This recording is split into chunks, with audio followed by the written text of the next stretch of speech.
पूजा का घर और रसोई घर, ध्यान दीजिएगा, पूजा का घर, रसोई घर, पितरों का परिंडा, पानी का मटका, हंडा।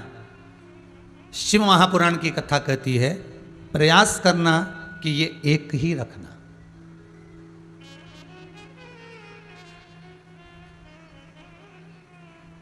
कम से कम तुम कितना भी झगड़ा कर लो, कितना भी लड़कर चले जाओ, अपने अपने कमरों में जाकर बैठ जाओ, कम से कम पूजन के समय पर जब इकट्ठी होगी तो दो बात बोलने में तो आएगी ना। बात कब खत्म होती है? जब वो बोलने में आ जाता है कि हाँ साहब ऐसा हुआ, कोई क्षमा याचना, विनती, निवेदन, ये वो कुछ बात। अब तुमने तो कह दिया मैं तेरा मुंडा ही नहीं देखूं, और मैं तो तुझे बस देखूं नहीं, तू मेरे सामने मत आना, मैं तेरे को देखूंगा ही नहीं और मैं तेरे को देखूंगी ही नहीं। अब ये संवाद जब सामने आ गया तो बस कि वो तुम्हारा मुंह नहीं देखे, तुम उसका मुंह नहीं देखो, बात कैसे खत्म होगी? तो उस बात को भी तो खत्म करना पड़ेगा ना अपने को। पूजन का स्थान कितना होना चाहिए? एक। दूसरा, रसोई घर जम के बोलिए एक रखो। कितना भी क्लेश हो घर में, लड़ रहे हो ना, भोजन करने जब बैठोगे ना, आपस में कुछ तो बोलना होएगा ना।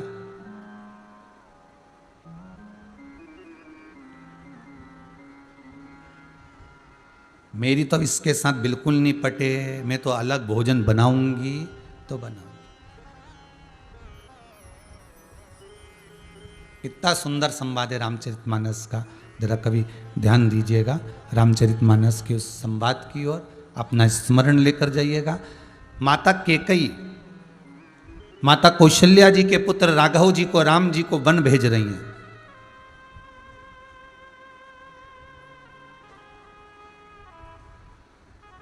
माता कौशल्या जी ने राम जी से पूछा तुझे वन किसने भेजा है? पिताजी ने। तो रुक, कौशल्या जी कहती है मैं भी जाती हूं, दशरथ जी को मना करूंगी और तुझे जाने नहीं देंगे। राघव जी ने एक बात कह दी, मां वन जाने की आज्ञा पिता की है, पर माता केकई ने वचन में मांगा है।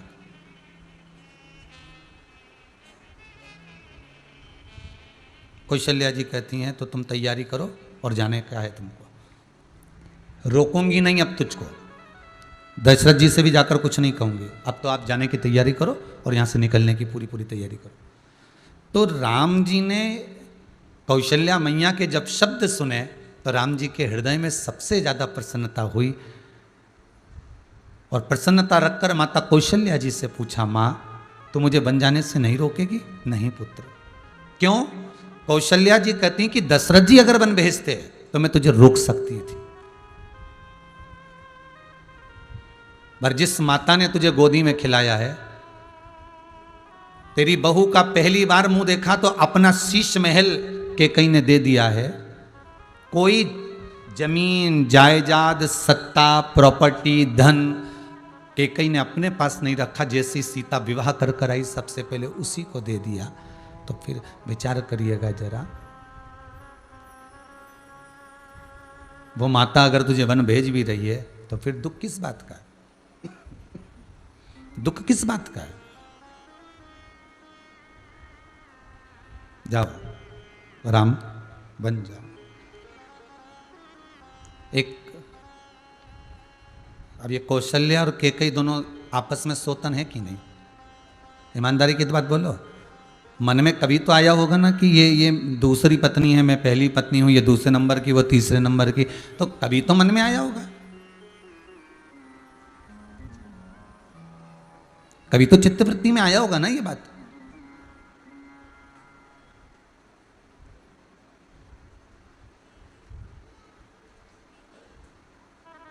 आज के जमाने में एक देवरानी के बच्चे को जेठानी डांट दे बस, तो जेठानी उलट के पलट के तुरंत कह देती आज तो हाथ लगा लिया, आगे से मत हाथ लगा लेना, और आज तो मेरे छोरा के कह दिया है, आगे से मत कह देना, यार ध्यान रखना इस बात का। तो मुझे समझती क्या है तुरंत। अब एक केकई मैया कौशल्या माता के पुत्र को वन भेज रही हैं, जरा विचार करने वाली बात है, वन भेज रही।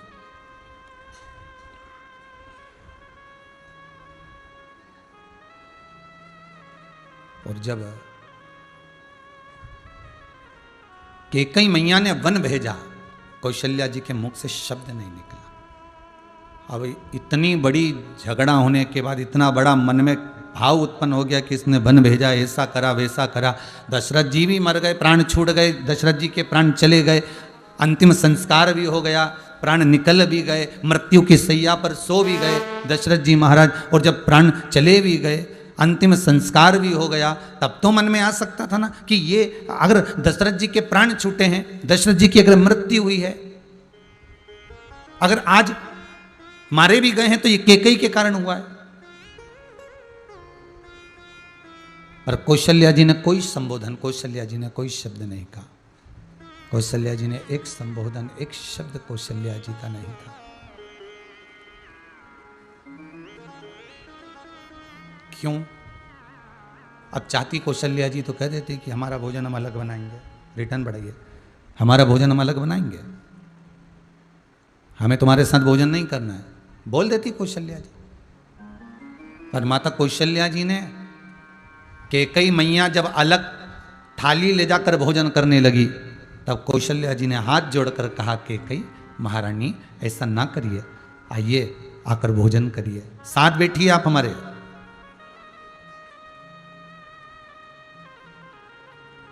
ये राजसत्ता मूल नहीं है, ये धन और वैभव मूल नहीं है। आपने जो कमाया वह आपके परिवार वालों ने खाया, आपने जो कमाया वो आपके पुत्र पुत्री पत्नी नातेदार रिश्तेदार कुटुंब कबीले इनने खाया। पर आपने जो कमाकर थोड़ा सा सत्कर्म करा, वो ना पत्नी के हिस्से में गया, ना बेटे के हिस्से में गया, ना परिवार के हिस्से में गया। कमाने के बाद में जो तुमने सत्कर्म करा वो तुम्हारे हिस्से में गया।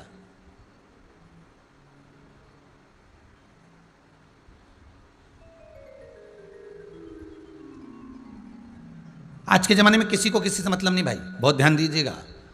अगर चार भाई हैं ना तो चार अपना अपना खा रहे हैं, अपने अपने कमा रहे हैं, बड़े अलमस्त की जिंदगी जी रहे हैं।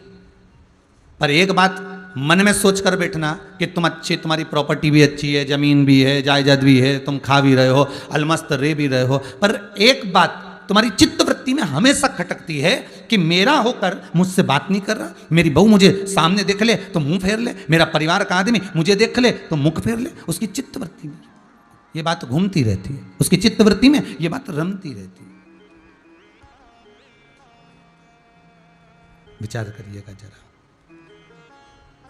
अब जो तुमने खाया, तुम्हारे उदर में जो गया, पेट में जो गया, वो पच रहा है क्या इस चीज को सोचते सोचते? नहीं। मंदिर एक तुम्हारे घर में होना चाहिए। 10 जगह पर भगवान को बिठाया मना नहीं है, ठाकुर जी की सेवा आप अपने कमरे में कर रहे हो मना नहीं है, पर सास ससुर एक नियम बना दें, घर का बुजुर्ग एक नियम बना दे कि ये जितने भी हैं घर में भले अलग अलग बैठे हुए हैं भगवान, तुम अपने अपने घर में जाकर कमरे में जाकर करो, पर एक समय जब सुबह का ब्रह्म मुहूर्त हो, 4 5 6 7 8 9 10 11 12 जितनी बजे घर के सब सदस्य को फुर्सत मिल जाए, तब सारे की सारे एकत्रित हो जाओ और एकत्रित होकर भगवान की भक्ति में डूब जाओ। एक क्षण के लिए, एक समय के लिए, एक पल के लिए, एक घड़ी के लिए, एक निश्चित समय में आकर अपन एक जगह बैठे।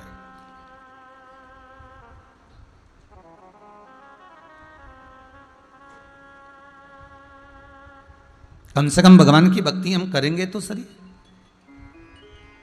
कम से कम हम भगवान की भक्ति में डूबेंगे तो सही। भोजन का भी एक समय करिए महाराज, एक चौका, एक रसोई घर, एक परिंडा, मटके का हंडे का पानी एक कर दो कि ये सब मिलकर चले, ये सब एकत्रित होकर चले, सब एक साथ एक जगह पर रम कर चले महाराज, एकत्रित होकर चले, रम कर चले, एक साथ चले। शिव पुराण कह रही है, शंकर भगवान का परिवार हमको सीख देता है। शंकर जी, पार्वती जी, गणेश जी, कार्तिकेय जी, अशोक सुंदरी, जया, विषहरा, शामरी बारी, दोतली, देव, ये जितने भी परिवार के सदस्य हैं, भगवान गणेश जी का विवाह हुआ, रिद्धि सिद्धि आई, फिर उनके घर में भी वंश बढ़ता गया, शुभ लाभ अमोद प्रमोद ये सब क्रम चलता चलता चलता चलता चलता जब वंश बढ़ गया, आगे बढ़ गया, वंश जब आगे बढ़ता चले गया और वंश जब और आगे बढ़ता गया तो उसका जो सुख है, परिवार की जो एकता है, वो आनंद सुख प्रदान करने वाली हो गई, वो सुख प्रदान करने वाली हो गई। एक रसोई घर में भोजन बनना और एक जगह पर बैठकर पा लेना। निवेदन है, कितना भी मन मोटा हो जाए, कितना भी विवाद हो जाए, कितना भी झगड़ा हो जाए, कितने भी लड़ लियो, पर व्यासपीठ शिव महापुराण की कथा कहती है लड़ने के बाद भी बात बंद मत करना, क्योंकि बात ही ऐसा एक संवाद होता है जिससे हम किसी व्यक्ति से पूछ कर ताज कर बात कर कर उसको जोड़ सकते हैं, उसको एकत्रित कर सकते हैं। बात ही मूल है।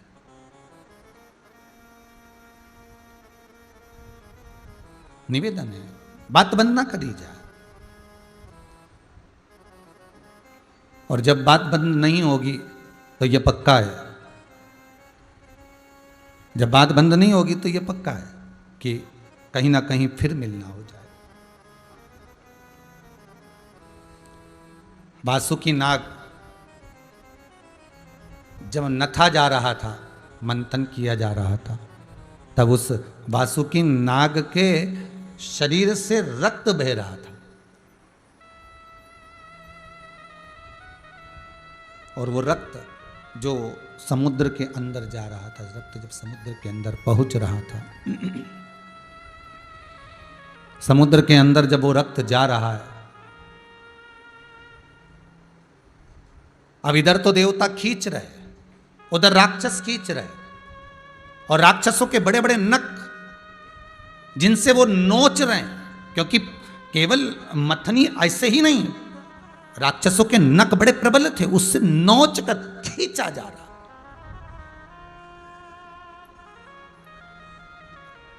उसके बाद भी भगवान वासुकी नाग कोई दुख नहीं है। कितना सुंदर कहा है विष्णु पुराण के अंदर कि जिस समय पर वासुकी नाग को रस्सी बनाया गया था, मंदराचल पर्वत सुमेरु के पास लपेटा गया था, और जब उसको पकड़कर खींचा जा रहा था, तब वो वासुकी नाग, विष्णु पुराण कहता है, वो वासुकी नाग किसका स्मरण कर रहा था कि उसको कष्ट नहीं हो रहा था।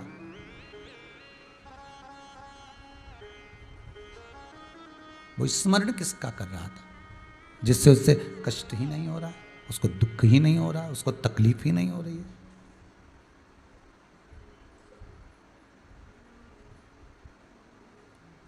विष्णु पुराण कहती है, उस वासुकी नाग से पूछा जाए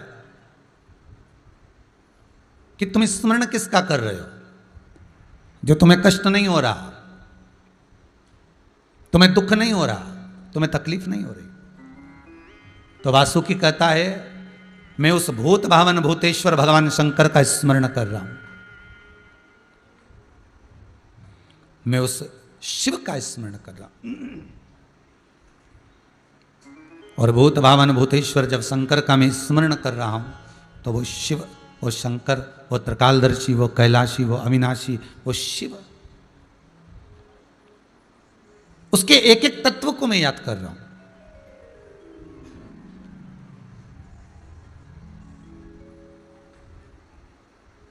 उनके एक एक तत्व को मैं ज्ञात कर रहा हूं कि जिनकी धर्म पत्नी सती मैया दक्ष प्रजापति के यहां पहुंची है, और दक्ष प्रजापति ने कितना बड़ा अपमान करा सती का कि जब हमने तुम्हारे पति को नहीं बुलाया तो तुम क्यों आई हो यहां, फिर तुम यहां किस लिए पहुंची हो? जब हमने आपके पति को नहीं बुलाया तो तुम यहां पहुंची किसके लिए? क्यों आई हो यहां पर, किस लिए आई हो यहां पर? सती मैया की आंखों से जल बह रहा है।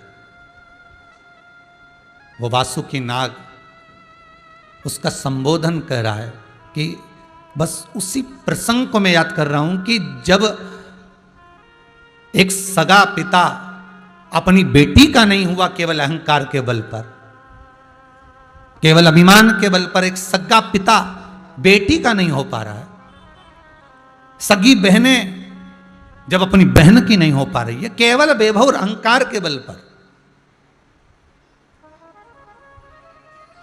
केवल वैभव और अहंकार के बल पर, जब वो सगा पिता बेटी का नहीं हो रहा, सगी बहनें बहन की नहीं हो रही है, तब वासुकी नाग से पूछा गया तुम स्मरण किसका कर रहे हो कि तुम्हें कष्ट नहीं हो रहा, तुम्हारा शरीर पूरा घिसा जा रहा है, पूरा शरीर रगड़ा जा रहा है, रक्त निकल रहा है और तुम्हारे मुख से उफ नहीं निकल रहा, तुम कह नहीं पा रहे कि अब मैं नहीं इस रस्सी का काम करूंगा। वासुकी नाग कहते मैं उसी को याद कर रहा हूं, उसी क्रम को याद कर रहा हूं, उसी प्रसंग को मैं याद कर रहा हूं। प्राण छूटते समय सती मैया के जब प्राण जा रहे थे, माता सती के जब प्राण छूट रहे थे, पिता भी वहीं थे, माता भी वहीं थी, भाई और बंधु सखा कुटुंब कबीला सब कुछ वहीं था, सब कुछ वहीं।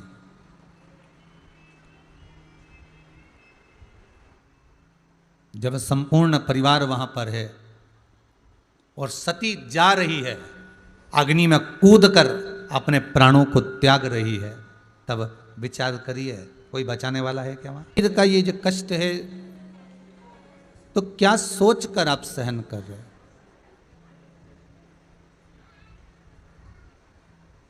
क्या सोच कर आप सहन कर रहे हो शरीर के कष्ट? शिव पुराण कह रही है महाराज, विष्णु पुराण में भी वर्णन किया। वासुकी नाग कहता है कि मुझे वो सती का चरित्र याद आ रहा है, मुझे वो चरित्र याद आ रहा है, बारंबार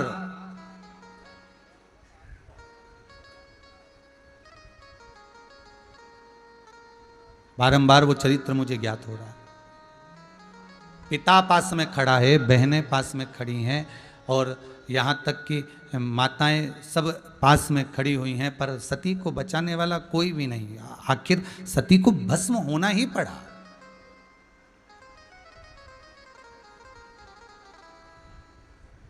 तो वासुकी नाग ने मन में सोचा फिर मैं काय को संसार वालों को बुलाऊं। वासुकी नाग विचार कर रहा है फिर मैं संसार वालों को क्यों बुलाऊं? मेरा अगर शरीर का रक्त रक्त टपक रहा है, रक्त रक्त यदि इस समुद्र के अंदर गिर रहा है, शरीर में चोट हो गई है, पूरा शरीर अगर बेकार हो रहा है, तो क्यों ना मैं उस परमात्मा को नहीं बुलाऊं? और कहकर आया हूं मैं देवाधिदेव महादेव को, मैं बुलाऊंगा नहीं। एक बार मैं आपके दरवाजे पर आ गया, एड्रेस बताकर चले गया, अब आपको आना है कि मैं कहां जा रहा हूं, और आप ही ने मार्ग दिया है कि जाकर उस मंदराचल से लिपट जाओ। मैंने तो केवल तुमको एक जगह बता दी है कि मैं वहां जा रहा हूं, अब तुम्हें आना है, अब तुम्हें संभालना है, अब तुम्हें देखना।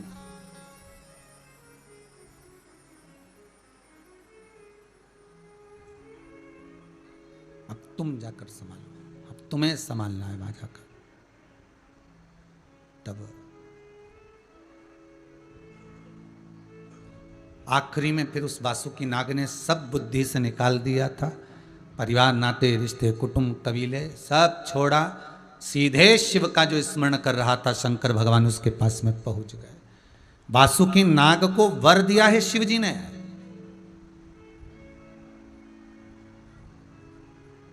ये शंकर का वर है वासुकी नाग को कि जब तक शिव है तब तक तू उस शंकर के गले में है। ये वासुकी नाग को वर है, जब तक शिव है, शंकर इस भूमंडल पर, इस ब्रह्मांड में जब तक शिव तत्व रहेगा तब तक वासुकी नाग भी रहेगा। वासुकी नाग को भगवान शंकर ने वर दिया और शेष नाग को भगवान विष्णु ने वर दिया कि तूने मेरी जो सेवा करी है, तूने जो भक्ति को धारण करा है। और कितनी सुंदर बातें, जिस मंदराचल पर्वत पर जाकर शेषनाग ने तप करा था, वही मंदराचल पर्वत रई का काम कर रहा था।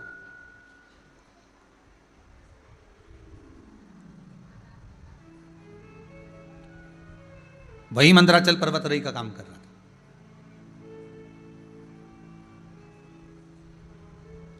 ये नहीं है कि मंदराचल पर्वत को छोड़ दिया गया। कई लोगों की आदत रहती है, एक आसन पर पाठ पूजन कर ली, फिर वो आसन उठाकर 2-4 साल, 2-3 महीने, 3 महीने, फिर आसन चेंज कर लिया। कितना सुंदर संवाद शिव महापुराण में कहा, जिस मंदराचल पर्वत पर शेषनाग भगवान ने तप साधना करी है, वही मंदराचल पर्वत ले जाकर समुद्र मंथन में प्रयोग में लिया गया। बहुत सुंदर बात है, ध्यान रखिएगा। मंत्र, माला, आसन, 3 चीजें सभी लोग स्मरण करेंगे जितने आस्था पर सुन रहे हैं, जितने मोबाइल पर कथा सुन रहे हो। 3 चीजें हैं। मंत्र, बोलते जाओ, पहला मंत्र, दूसरे नंबर पर है माला, और तीसरे नंबर पर है आसन जिस पर हम बैठते हैं। मंत्र बार बार नहीं बदलना चाहिए, माला बार बार नहीं बदलना चाहिए, और आसन बार बार नहीं बदलना चाहिए।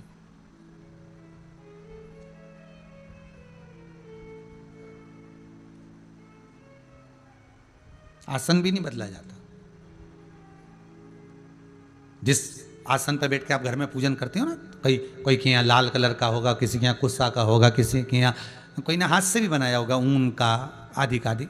ये सब अपने अपने भाव हैं। आपने जिस आसन को अपने पास में रख रखा हो, बस निवेदन इतना है कि आसन बार बार नहीं बदलना है। वो जो आसन तुम रोज बिछाती हो वही आसन बिछाओ।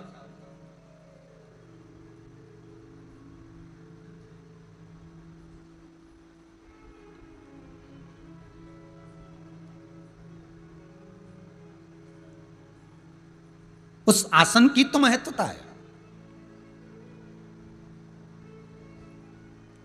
अरे जिस समय पर सुखदेव जी महाराज राजा परीक्षित को श्रीमद् भागवत कथा श्रवण कराते हैं, 7 दिवस तक सुखदेव जी महाराज राजा परीक्षित को जब कथा श्रवण करा रहे हैं, तो बारंबार सुखदेव जी महाराज ने राजा परीक्षित से पूछा भी, तुम्हें भूख तो नहीं लग रही है, तुम्हें प्यास तो नहीं लग रही है? तो राजा परीक्षित बारंबार कहते हैं, जब श्रीमद् भागवत रूपी अमृत पीने को मिल रहा हो तो कहां भूख कहां प्यास। जब वो तत्व श्रवण करने को मिल रहा है, जब वो तत्व पीने को मिल रहा है, तो ना तो भूख लगेगी ना प्यास लगेगी। तो ना तो मुझे भूख है ना मुझे प्यास है। 7 दिन की जब कथा पूरी हो गई, बहुत ध्यान दीजिएगा महाराज, 7 दिन की कथा पूर्ण हुई। सुखदेव जी महाराज राजा परीक्षित के सम्मुख में बैठे हुए थे, उठकर जाने लगे। परीक्षित ने हाथ जोड़ लिए, प्रणाम करा सुखदेव जी महाराज को। गुरुदेव आप चले जाओगे, मुझे दुख होगा, नेत्रों में मेरे जल भर जाएगा। सुखदेव जी कहते हैं, क्या तुझे मेरे जाने का दुख हो रहा है, या तुझे तक्षक नाग डसने आएगा उसका दुख हो रहा है? दुख किस चीज का हो रहा वो बता। गुरुदेव तक्षक नाग मुझे डसेगा उसका मुझे कोई दुख नहीं है, ये सर्प का काम है डसना, भले डस ले, और इस शरीर का काम है एक ना एक दिन जाना। तो फिर इसका दुख क्या करूं मैं, इसका दुख कैसे करूं? मुझे इसका दुख नहीं है, मुझे इसकी तकलीफ नहीं है, मुझे इसका कष्ट नहीं है। दुख तो केवल एक है, जिस आसन पर बैठकर गुरुजी मुझे 7 दिवस तक श्रीमद् भागवत कथा श्रवण करा रहे थे, जब वो गुरु मुझसे बिछुड़ जाएगा, वो आसन लेकर गुरु चले जाएगा, उस आसन में कितना बल होता है, उस आसन का कितना बल है।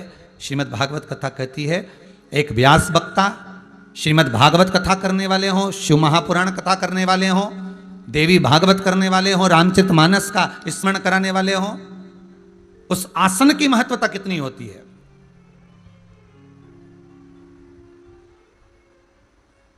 कि जब वो आसन चला जाएगा, वो आसन जब उठ जाएगा, मेरा गुरु मुझसे बिछुड़ कर चला जाएगा, फिर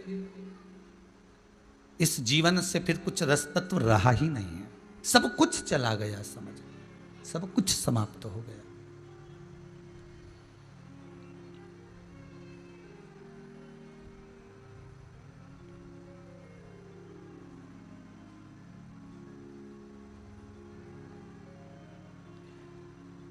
बस वही कथा यहां वर्णन कर रही है। आसन की बड़ी मूलता है। हम तो यहां तक कहते हैं, आप लोग अगर आस्था चैनल पर कथा श्रवण कर रहे हो ना, आप लोगों से इतना जरूर कह सकते हैं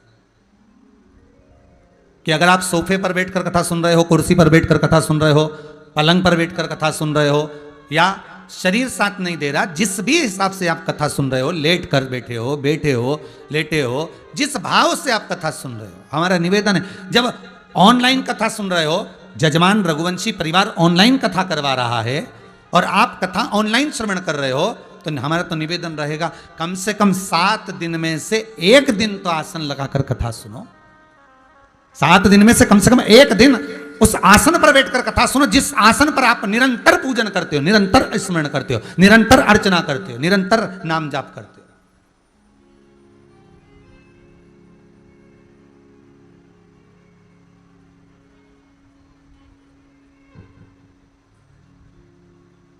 कम से कम 1 दिन उस आसन का फल आपको मिलना चाहिए। एक बार महाराष्ट्र में कथा करने गए थे, बहुत पहले की बातें, कम से कम हो गए 12-15 साल। तो कथा करने गए तो वहां पर वो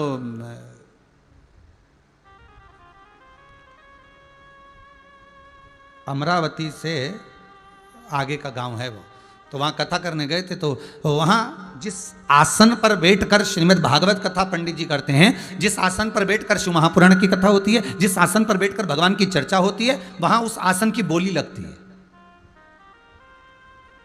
वो आसन की बोली लगती है कि ये आसन, भैया ये आसन जजमान लेकर जाएगा कि उपाध्यक्ष लेकर जाएगा कि अध्यक्ष लेकर जाएगा। तो हमने पूछा कि भाई हमारे इधर तो मध्य प्रदेश में तो ऐसा होता नहीं है, ये बोली वगैरह तो हमारे यहाँ हिंदू धर्म के अंतर्गत हमारे कई मंदिर वगैरह में ऐसी कोई बोली और ऐसा कोई संवाद कभी हमने सुना भी नहीं कि आसन की बोली लगे, और ना कहीं हमने पढ़ने में आया, ना कहीं देखने में आया कि आसन की बोली लगे।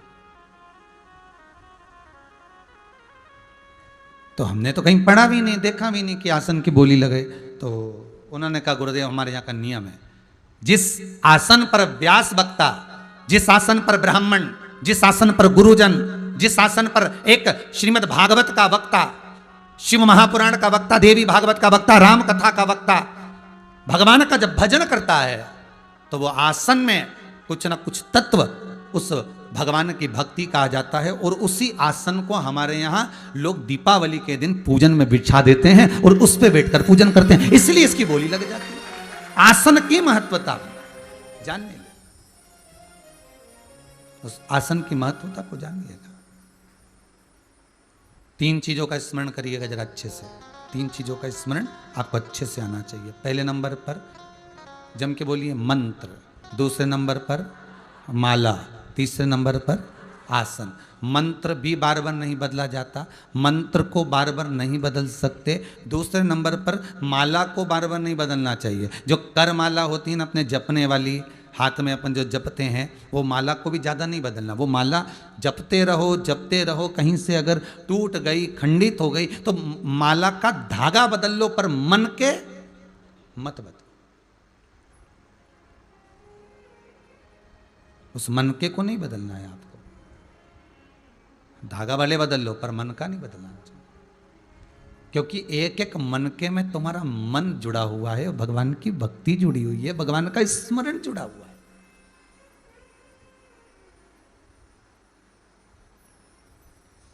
एक एक मनके में परमात्मा का नाम जुड़ा हुआ है।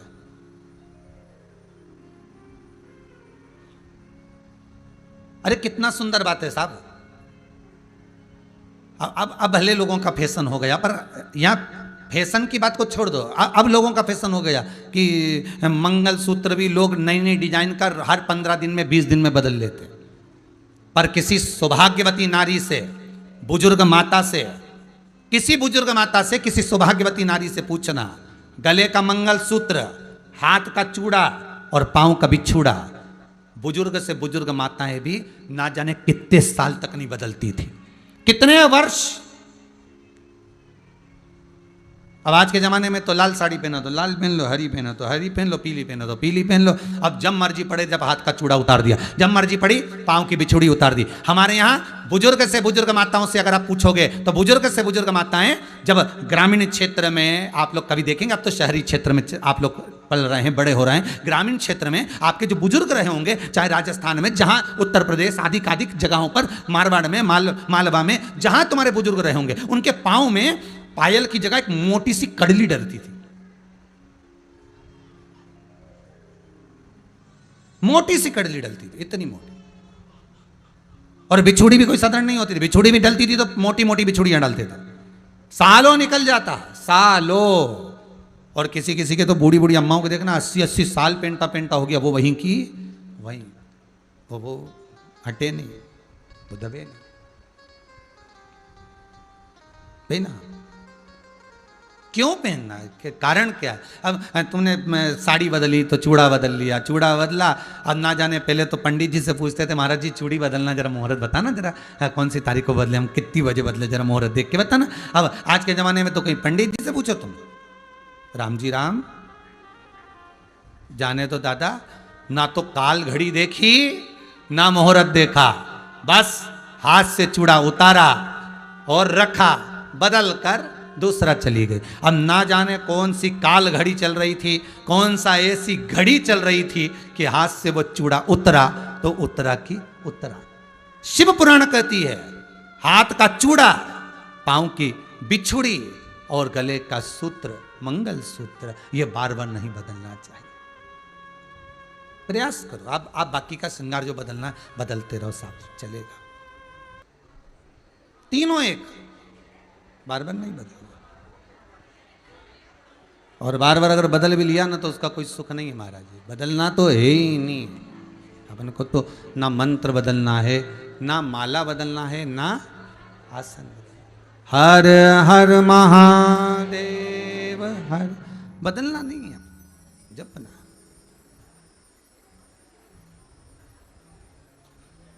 मंत्र, माला और आसन, इन तीनों की पक्की थी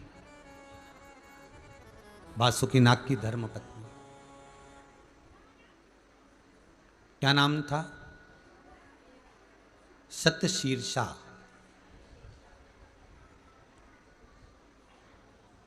कोई आपसे पूछे कि वासुकीनाग की धर्मपत्नी का नाम क्या है, तो उसका नाम है सतशीर्षा। शेषनाग जी की धर्मपत्नी का नाम क्या है? नाग लक्ष्मी।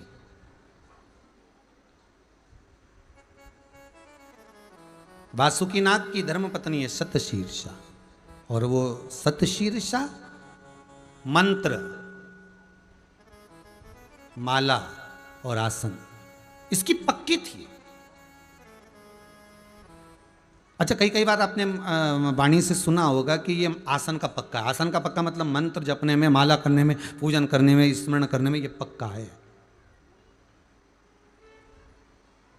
कई लोगों के मुख से आपने सुना होगा ये व्रत की पक्की है। जिस दिन ये ठान ले कि मेरे को 16 सोमवार करना है, मेरे को पशुपति व्रत करना है, मेरे को हरतालिका तीज करना है, मेरे को ये करना है, तो बिल्कुल पक्की एकदम, फिर इसको कोई डिगा नहीं सकता। ये करे फिर तो माथा दुखे तो कपड़ा बांध के पड़ी दे, पर व्रत तो करे, ये व्रत की पक्की है।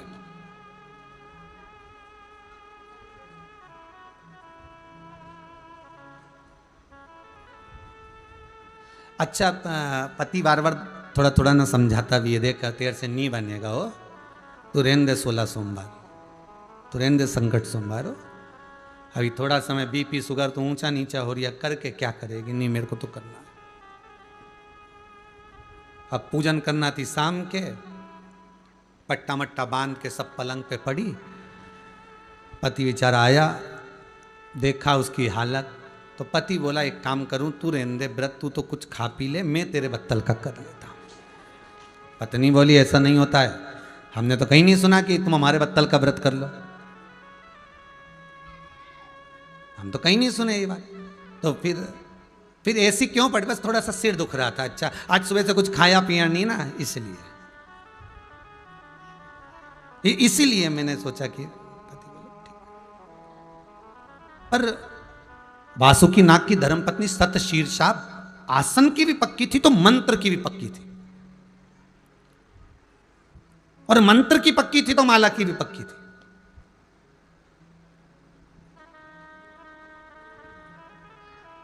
एक बार बैठती थी मंत्रमाला लेकर, और एक बार जब मंत्रमाला लेकर बैठ गई, फिर तो स्वयं वासुकीनाग आ जाते, माता कद्रू आ जाती, शेषनाग जी आ जाते, नाग लक्ष्मी आ जाती, तक्षक नाग आ जाता, देवर कालिया नाग आ जाता, ये भी देवर।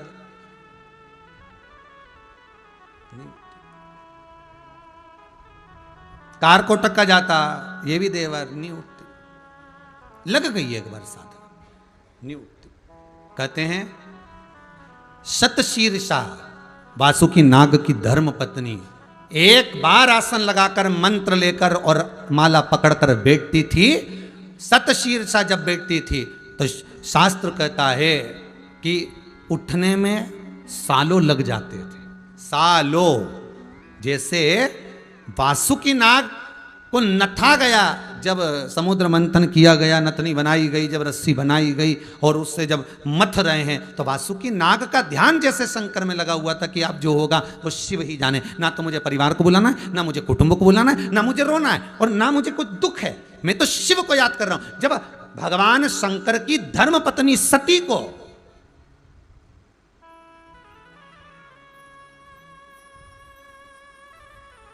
भगवान शिव की धर्म पत्नी सती को भी भस्म होना पड़ा, परिवार सब खड़ा के खड़ा देखता रहा। तो अगर मैं परिवार को बुला भी लूंगा, मैं कुटुंब को बुला भी लूंगा, तो मुझे तो लोग बस परिवार वाले क्या करेंगे अगर प्राण भी छूट गए तो? जाना तो सबको है, आया है सो जाएगा। राजा रंक फकीर एक सिंहासन चढ़ गया, दूजा गया बंदजन, जाना तो सबको है। कोई दुखी होकर जाएगा, कोई सुखी होकर जाएगा। अब तुम लोग सोचो, विचार करो कि अभी कोरोना महामारी से बच गए, अब वो भले बच गए पर जीवन का कोई ठिकाना है क्या? अरे बोलो तो सही, कोई ठिकाना नहीं। साथ देती नहीं ये किसी का, क्या भरोसा है इस जिंदगी का, क्या भरोसा, इसका जीवन का कोई ठिकाना नहीं। इसलिए श्वास रुक जाएगी चलते चलते, क्षमा बुझ जाएगी जलते जलते, दम निकल जाएगा रोशनी का, क्या भरोसा है इस जिंदगी का। इस जीवन का क्या भरोसा है? अभी तो श्वास चल भी रही है, अभी तो आप कथा का स्मरण कर भी रहे हो, भजन कर रहे हो, नाम जाप कर रहे हो, दान कर रहे हो, पुण्य कर रहे हो, संकीर्तन कर रहे हो। किस क्षण, किस पल, किस घड़ी, किसका भरोसा?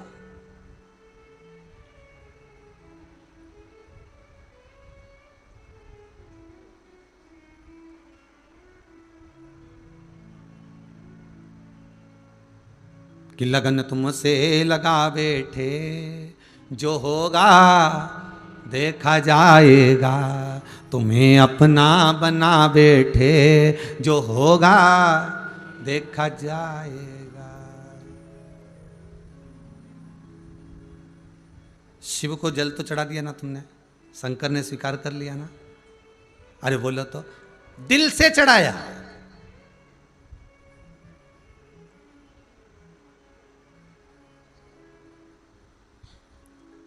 तुमने दिल से शिव की आराधना करी, तुमने दिल से शंकर जी को जल चढ़ाया,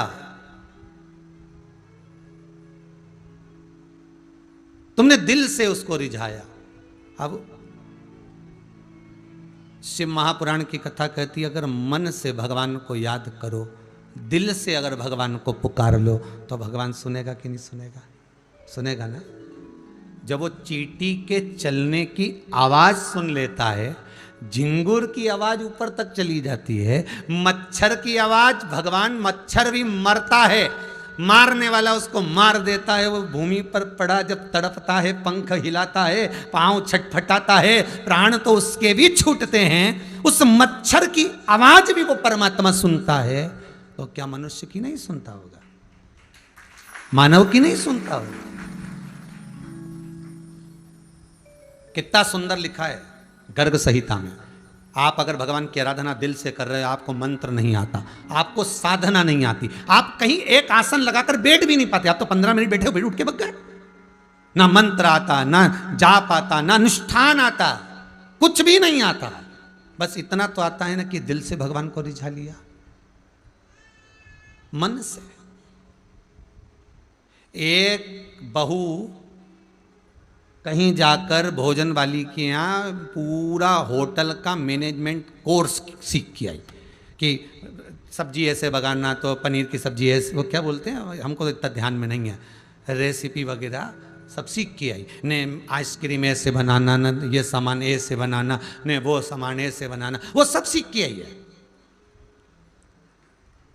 साथ में अटैची में धर के किताब भी लाई है, रेसिपी बुक पढ़ पढ़ के भी बना रही है, पढ़ पढ़ के। आलू की सब्जी में तिल्ली पीस के डालो,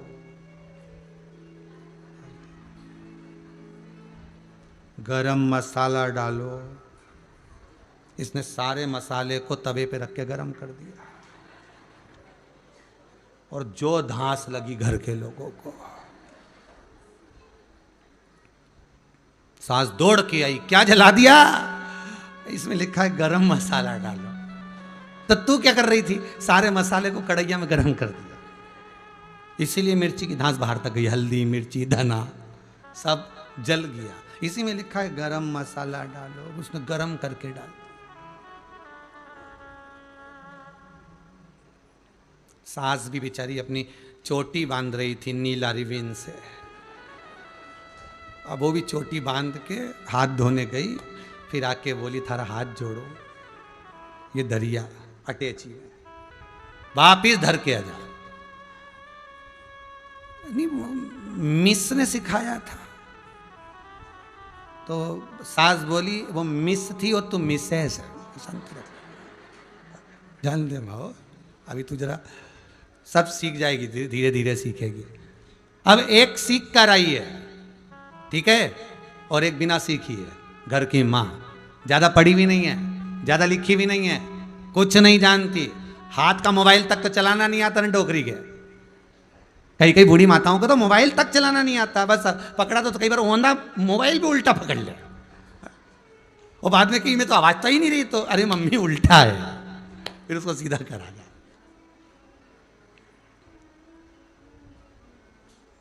अब एक सब सीख के आई, और सीख के आने के बाद रसोई बनाई, और एक कुछ भी नहीं सीखी, गई हंडी चढ़ाई दाल वाली, और उन्हें कहीं नहीं डाला, ना मसाला ना कुछ, बस हरी मिर्ची के काट के राई और जीरा का थोड़ा सा हींग डाल के जो दाल की बघार लगाई। अब्बा जो रेसिपी सीख के आई उसकी दाल खा के देखना, गरम मसाला की, और एक जो बिना सीखी है उसने जो बनाया। बस अंतर दोनों में ये है कि वो सीख कर आई है, खुश करने का प्रयास कर रही है आप सबको, और एक मां खुश करने का प्रयास नहीं कर रही है, वो बच्चों का पेट भरने का प्रयास कर रही है कि इनकी उदर की तृप्ति हो जाए, इसकी आत्मा की तृप्ति हो जाए। ये पेट भरकर, भले दाल पतली पतली क्यों ना हो, पर पेट भरकर भोजन कर ले।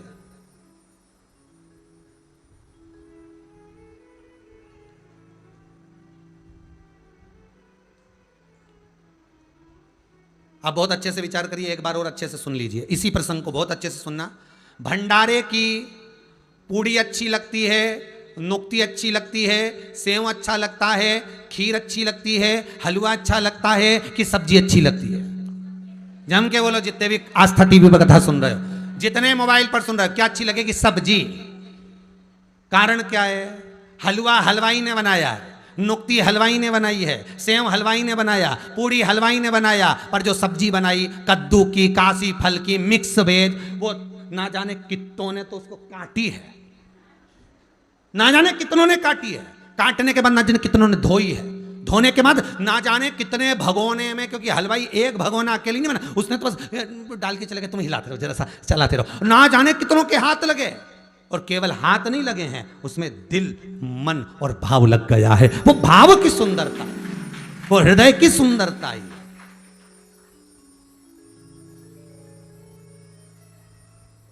फिर तो छोरा छोरी से क्या मंगवाया, जरा जले जा भंडारा में से सब्जी लिया जा, जरा तो मम्मी पूड़ी भी लाऊं क्या? पूड़ी मुड़ी मतलब तू तो सब्जी लिया जा। अब वही सब्जी तुम घर में बना के खा लो तो ने खूब जोरदार गरम मसाला ने, तिल्ली ने, मूंगफली का दाना ने, सब डालो, और उसमें तो कहीं नहीं डालिया, नमक तक का पत्ता ठिकाना नहीं उसमें तो, मिर्ची का ठिकाना नहीं, कभी तो मिर्ची तेज, कभी गायब। अब जिसका कोई चीज का ही ठिकाना नहीं, फिर उसमें इतना स्वाद कहां से आ गया, जरा विचार करो। क्योंकि वो भाव उससे करी गई है। बस शिव महापुराण की कथा ये कहती है, आपने जल चढ़ाया, आपने धतूरा चढ़ाया, आपने काली तिल चढ़ाई, आपने जो समर्पित करा भगवान को, दही पंचामृत जो भाव से समर्पित करा, भगवान नहीं जानता कि आपका क्या मंत्र, क्या साधना। भगवान तो ये देखता है कि दिल कितना लगा कर बैठी है, बस वही देखा जाता है। भगवान हृदय देख रहा है।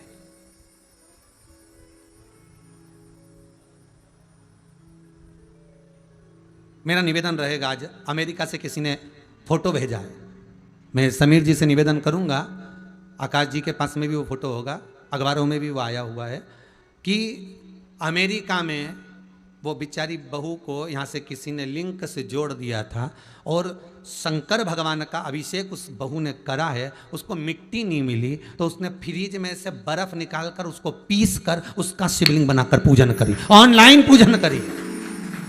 मैं चाहूंगा आकाश जी को वो न्यूज आस्था चैनल पर जरूर दिखाई जाए कि अमेरिका में जब मिट्टी नहीं मिली उसको शिवलिंग बनाने के लिए, तो उसने बर्फ को पीस कर बर्फानी बाबा बना दिया। उसने बर्फानी,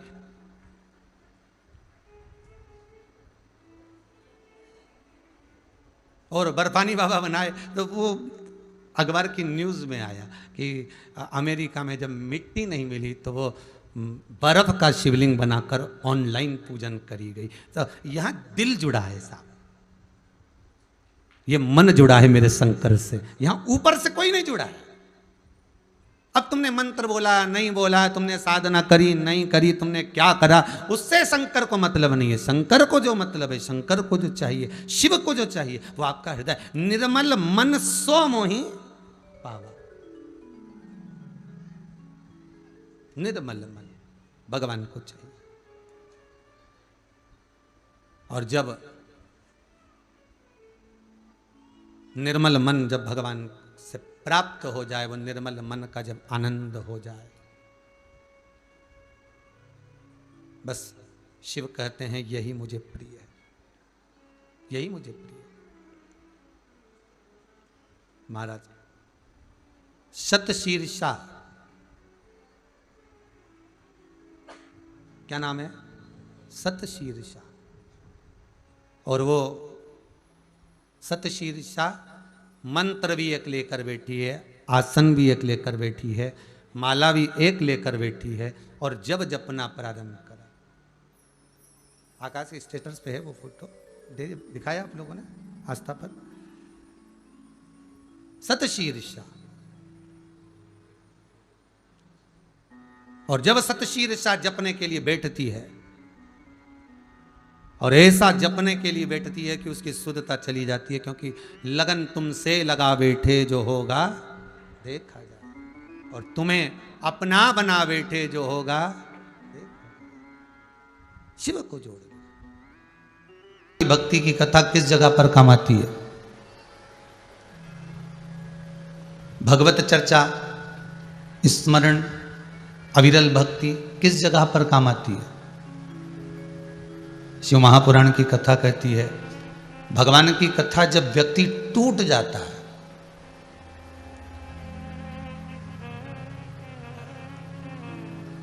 हर तरह से जब वो हताश हो जाता है, टूट जाता है, फिर उसके पास में कोई साधन जब उसे नजर नहीं आता, तब गुरु के शब्द याद आते।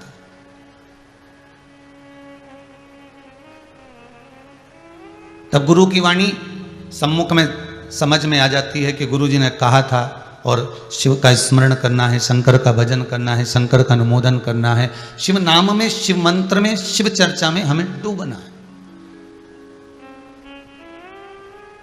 फिर वो मन को ले जाकर हमने भगवान शंकर के चरणों में ले जाकर छोड़ दिया। और ये मन बड़ा विचित्र है, सबसे ज्यादा यही नहीं जाता है। शरीर तो तुम ले जा सकते हो, शरीर तो तुम बारंबार विचार कर कर, चलो उज्जैन जाना है, चलो ओमकारेश्वर जाना है, चलो सोमनाथ जाना है, परली वैद्यनाथ जाना है, ममलेश्वर जाना है, त्र्यंबकेश्वर जाना है, तो ये शरीर तो तुम ले जाओ, पर मन को ले जाना तो सबसे कठिन काम है, यही नहीं पहुंचता। और इसके लिए अथक प्रयास कर दिया जाता है, बहुत बहुत प्रयास किया जाता है, तो भी मन वहां तक पहुंच नहीं पाता। इसको ले जाकर छोड़ने का भी प्रयास कर रहे हो, इसको ले जाकर वहां तक ले जाने का भी प्रयास कर रहे हो, पर वो मन जाता नहीं। ये मन बड़ा चंचल है, कैसे तेरा भजन करूं, जितना तेरा भजन करूं उतना ही मैं चलता है। भजन में ले जाओ तो भोजन में चले जाता है, सुंदरकांड में ले जाके बैठो तो घड़ी में पहुंच जाता है। अभी तो टाइम है, अभी तो 22वां दोहा चल रहा है, फिर अभी इतने दोहे बचे हैं। सत्यनारायण भगवान की कथा में लेकर जाओ तो प्रसाद में चला जाता है। अभी तो बहुत टाइम है, 5 अध्याय पूरे होंगे, हवन होगा, फिर प्रसाद बैठेगा। ये मन कितना विचित्र है।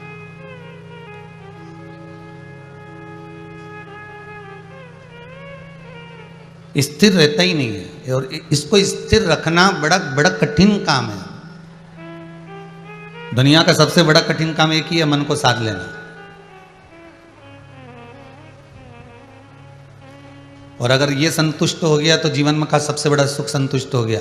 एक राजा ने एक बकरे को बुलवाया और राजा ने कहा इस बकरे को जो संतुष्ट कर देगा उसको मुंह मांगा धन मिलेगा। आप लोगों ने सुना भी होगा, पढ़ा भी होगा।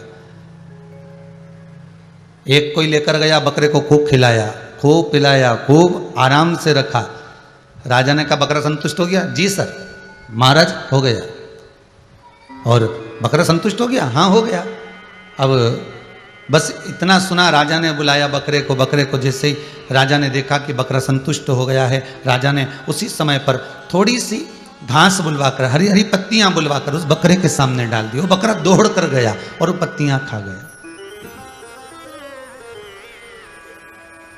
वो दौड़ कर गया और वो पत्तियां खा गया। फिर दूसरे ने कहा अब की बार मैं संतुष्ट कर देता हूं। फिर वो लेकर गया महाराज, फिर वो लेकर गया और उसने भी खूब खिलाया। राजा ने फिर पत्तियां ले जाकर डाली, वो फिर दौड़ पड़ा। 15 से 20 लोग उसको लेकर चले गए, पर वो पत्तियां खाने के लिए दौड़ पड़ता है, बार बार भाग पड़ता है और वो बकरा सम्मुख में आ ही जाता है। एक संत बैठे हुए थे, कोई गुरु बैठा हुआ था। संत सदगुरु ने देखा कि सब इसको खिला रहे हैं और बाद में भी बकरा संतुष्ट नहीं होता, इतना खिलाने के बाद में भी इसको संतुष्टि नहीं होती, फिर ये भाग जाता है।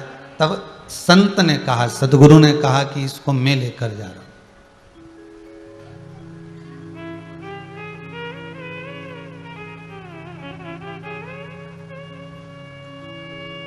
संत ले गए उसको, खूब खिलाया दिन भर। शाम का समय था, संत ने फिर 2 घंटे का गैप करा, रोका, फिर पत्तियां दी, वो फिर खाने आ गया। संत ने उठाया डंडा और एक उसके मुंह पे रख कर दिया, फिर पत्ती डाली, बकरा फिर दौड़ कर आया। संत ने फिर डंडा दी, फिर पत्ती डाली, बकरा फिर दौड़ कर आया। संत ने फिर डंडा दिया, संत ने फिर पत्ती डाली, बकरा दौड़ कर आया। अब की बार बकरे को लगा खाऊंगा और डंडा पड़ेगा, नहीं खाया। अब राजा के पास में बकरे को लेकर गया, महाराज मैंने इसको संतुष्ट कर दिया है, आप देख लीजिए ये संतुष्ट हो चुका है, संतुष्ट हो गया। हाँ आप देख लीजिए। राजा ने हरी हरी दूबा बुलवाई, पत्तियां बुलवाई, बकरे को दी, बकरा दौड़ कर आया, भागता भागता आया और खाने ही वाला था। इतने में उसको याद आया कि खाऊंगा और डंडा पड़ेगा, बकरा वापस चले गए। राजा ने संत के चरण पकड़ लिए, गुरुवर ये बताओ इस बकरे को तुमने संतुष्ट कैसे कर दिया? संत कहते हैं ये संतुष्ट कभी नहीं हो सकता था।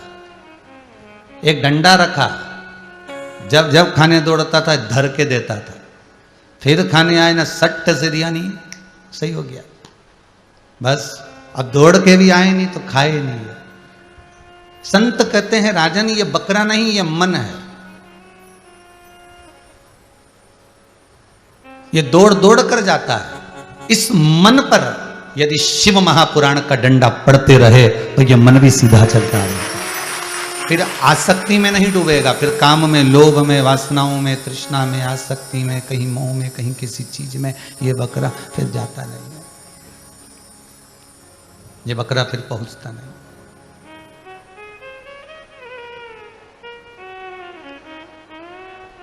कभी इसको फ्रीज चाहिए, अभी दिवाली आने वाली होगी, इसकी तैयारी हो गई होगी मन की, अब की तनख्वाह मिलेगी तो वॉशिंग मशीन लेके आ जाऊंगी। मन की दौड़ चालू हो चुकी है, मन की दौड़ चल चुकी है। फिर वॉशिंग मशीन आ गई होगी तो फ्रिज की कहीं ना कहीं लगा होगा कि कहीं से मिल जाए, कहीं प्राप्त हो जाए, कहीं लिया हूं खरीद के। फ्रिज से छूटेगा तो कहीं सोचेगा कूलर लिया। कोई वस्तुएं ढूंढता रहता है, ये भटकता रहता है। इस मन को जिसने साध लिया तब परमात्मा को मिलने में देरी नहीं होगी। मन नहीं सदता,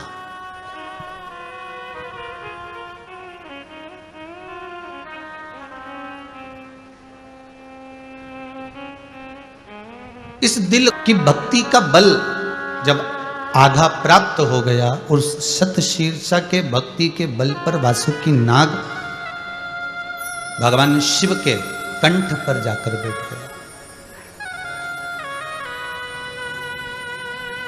अगर आप कथा में जाकर बैठ रहे हो, आस्था चैनल के सामने जाकर बैठकर कथा सुन रहे हो, या मोबाइल पर कथा सुन रहे हो, ऑनलाइन अगर इस कथा का रसतत्व आप ग्रहण कर रहे हो, तो भगवान को साधुवाद देना और अपने पूर्वजों को भी साधुवाद देना।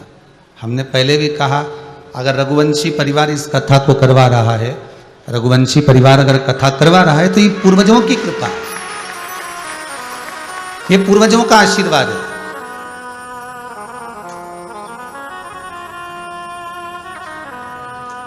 कहीं इनके परिवार में कोई ना कोई शंकर का भगत रहा होगा, शिव का कोई उपासक रहा होगा, जो शंकर मंदिर में जाता होगा, अपनी बाल्टी को उठाया, बाकेट उठाया, लोटा लिया, कलश लिया, पहुंच जाता होगा, शिव की आराधना में लगा रहता होगा। कोई तो ऐसा होगा इनके परिवार में जिसका पुण्य प्रबल का फल आज उनके बच्चों को प्राप्त हो रहा है, और बच्चे शिव महापुराण की कथा को करवाकर जनमानस का कल्याण कर रहे हैं।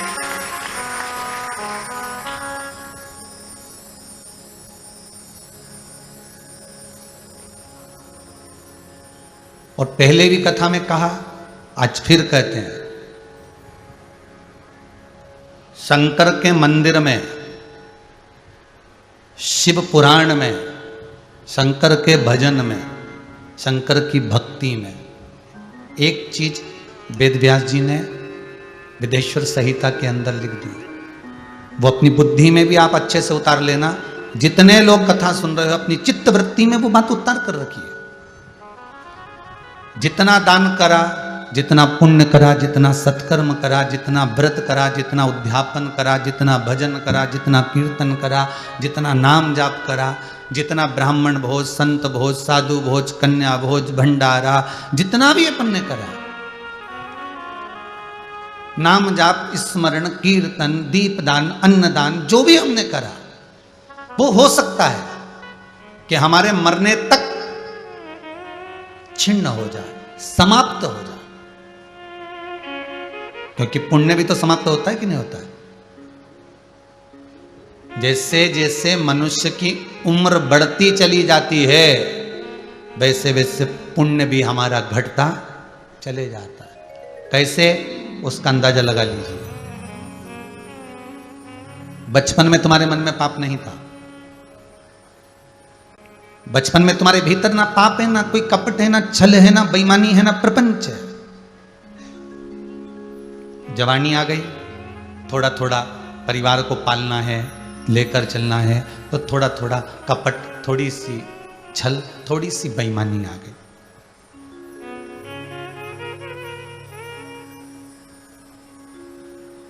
सी बेईमानी आ गई। इसमें से इतना सारा प्रसाद अगर भरा हुआ रखा है तो इसमें से थोड़ा सा एक पेड़ा निकाल लो, किसको मालूम पड़ेगा? चोरी तो है, किसको मालूम पड़ रहा है?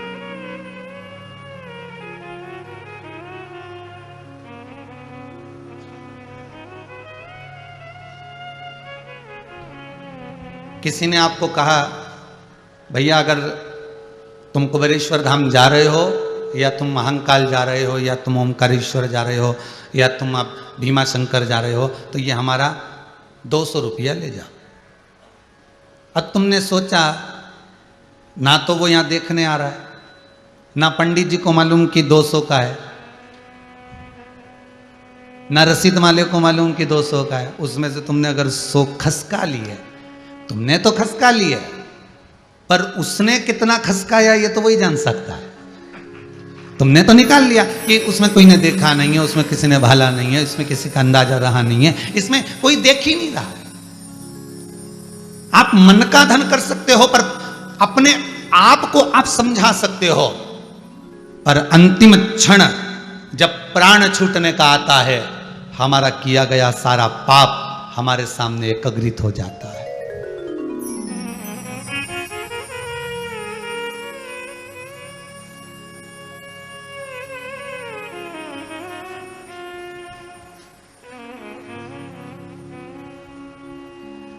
हमारा किया गया पाप हमारे सामने आ जाता है।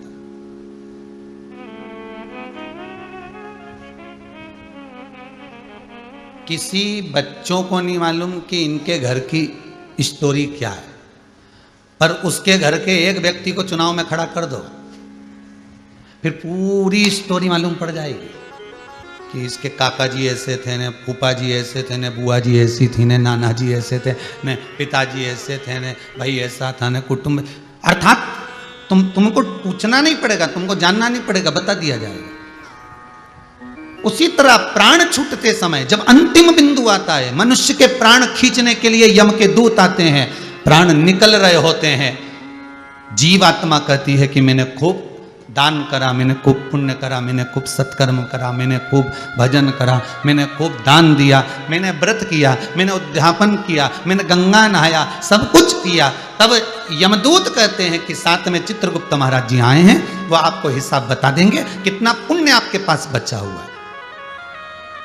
500 रुपए कमाए थे, खर्चा मालूम पड़े 550 कर दिए, जो जेब में पहले का रखा था वो भी चले गए। उसी तरह पुण्य तो तुमने बहुत कमाया, मंदिर में जाके दिया जलाया, पुण्य कमाया। बोलो कमाया कि नहीं कमाया? जितने लोग आस्था पर कथा सुन रहे हो, जितने मोबाइल पर सुन रहे हो, जितने स्मरण कर रहे हो, अच्छे से बोलना, मंदिर में दिया लगाया, पुण्य कमाया कि नहीं कमाया? कमाया।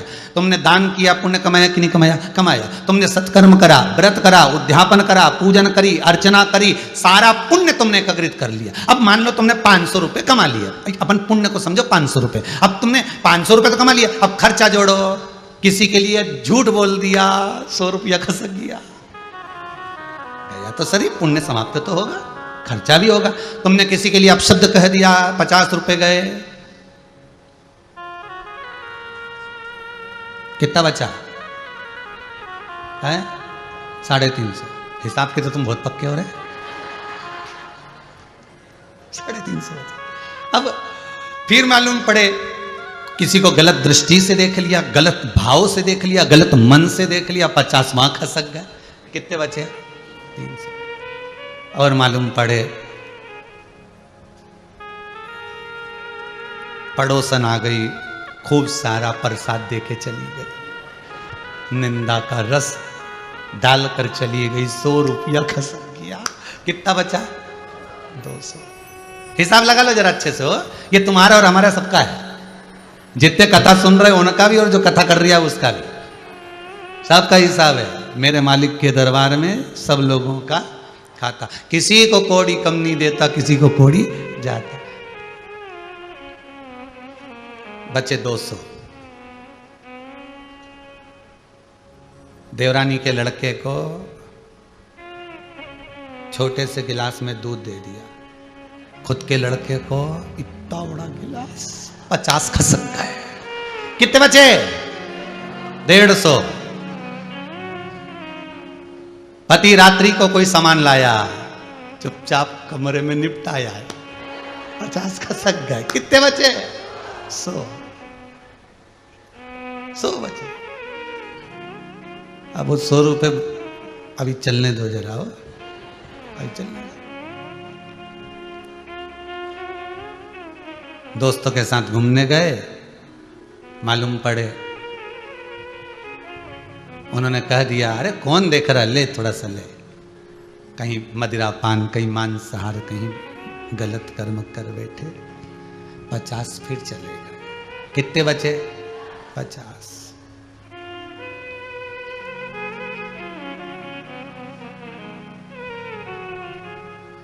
परिवार में साथ में रह रहे थे, भाई बंधु कुटुंब कबीले से बैर उत्पन्न कर लिया। सुबह से शाम तक शिशुपाल जैसी गालियों पर गालियां दे। 50 कर। कितना बचा?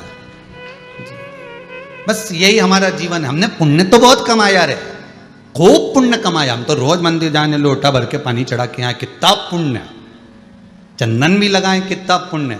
हम मंदिर में हम तुलसी जी के पानी भी दें, ब्राह्मण भोजन कराएं, गौ दान करें, अन्नदान करें, वस्त्र दान करें। हमने पुण्य तो बहुत कमाया, पुण्य की कोई कमी नहीं रही, पर खर्च भी बहुत करा। और आखिरी में जब मरने का समय आया, पुण्य रत्ती भर नहीं बच पाया। जितने दान पुण्य व्रत जितने हैं, तुम्हारे मरने के समय पर हो सकता है तुम्हारा पुण्य समाप्त हो जाए, पर वेद व्यास जी शिव महापुराण की विद्येश्वर संहिता में लिखते हैं, एक पुण्य ऐसा होता है जो कभी समाप्त नहीं होता। वो शंकर की कथा का पुण्य, शिव के लिए दिया गया दान पुण्य भजन कभी समाप्त नहीं होगा। शंकर भगवान पर एक लोटा पानी चढ़ाया, वो कभी समाप्त नहीं होगा। वो बढ़ता है, घटता नहीं है। कुछ कुछ चीजें ऐसी होती है जो बढ़ती है, घटती नहीं है।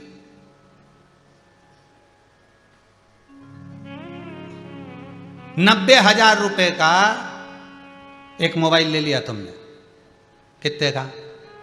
वो कटा हुआ सेव फल, ठीक है? आज समझ गए ना तुम लोग? बस तुम समझ जाओ, बहुत इतना तो, बाकी के तो किसी को समझाना है नहीं, अपने समझ में आना चाहिए। वही कटा हुआ सेव फल जिसको लोग एप्पल बोले, ठीक है? अच्छा, उसको केवल एप्पल बोला, हाफ एप्पल क्यों नहीं बोला? क्योंकि कटा हुआ तो है ना थोड़ा सा, पर फिर भी एप्पल ठीक है। अब 90,000 का मोबाइल लिया, वही 90,000 की 2-3 अंगूठी ले लेता। अब दोनों की कीमत देखिएगा। मोबाइल लेकर दुकान से नीचे उतर गए, घर चले गए, 1 साल के बाद में वो मोबाइल बेचोगे तो 90,000 का बिकेगा क्या? जम के बोलिए जरा। नहीं। जो सोने की अंगूठी तुमने 90,000 की खरीदी, 1 साल के बाद बेचोगे तो सोना का भाव बढ़ेगा कि घटेगा? बढ़ेगा ना। तो थोड़ा 200-400 रुपया तो ऊपर मिल ही जाएगा। बस यही तरीका है। सारे पुण्य समाप्त हो सकते हैं, पर ये वो स्वर्ण है, ये वो स्वर्ण है जिसकी कीमत बढ़ती चली जाती है। पुण्य समाप्त ही नहीं होता, उसका पुण्य बढ़ रहा है, पुण्य प्रबल होते चले जा रहा है, पुण्य घटता ही नहीं।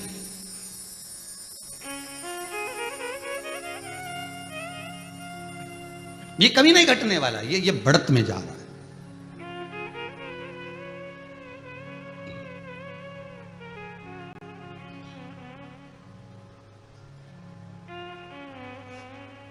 और वो पुण्य कभी समाप्त नहीं हो सकता।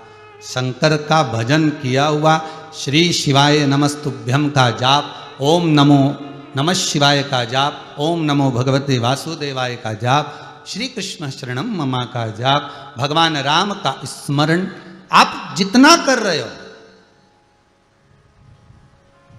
शंकर को दान किया गया, शंकर का भजन किया गया, शंकर का स्मरण किया गया, शंकर का नाम पर किया गया सत्कर्म कभी क्षीण नहीं होता, कभी समाप्त।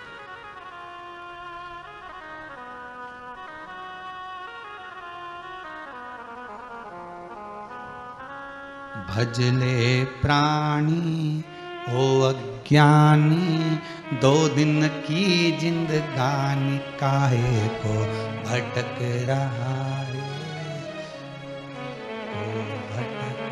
क्यों भटके? मिला मौका, वासुकी नाग की धर्म पत्नी शतशीर्षा ने वो फल अपने पति के खाते में दे दिया। शिव की आराधना का फल जो होता है वो आप किसी को भी दे सकते हो, किसी को भी। जैसे श्रीमद् वल्लभाचार्य जी ने जगन्नाथपुरी में जाकर मायावाद का खंडन करा, एकादशी को उल्टा लटकाया, कहा एकादशी का दान देना है तो जीते जी दो, अन्न दान देना है तो जीते जी दो, किसी भूखे को भोजन कराना है तो जीते जी कराओ। मरने के बाद की कोई गारंटी नहीं कि मिला कि नहीं मिला, पर जीते जी दान कर दिया, जीते जी भजन कर लिया, जीते जी स्मरण कर लिया, जीते जी कीर्तन कर लिया, जीते जी मंत्र जाप कर लिया, जीते जी नाम जाप कर लिया, तो ये आपको ज्ञात तो रहेगा कि मैंने इतना करा, मैंने ब्राह्मण भोजन कराया, मैंने गौ का दान करा, मैंने ये करा, मैंने संत भोजन, ये आपके खाते में आपको ज्ञात होना चाहिए कि मैंने करा है।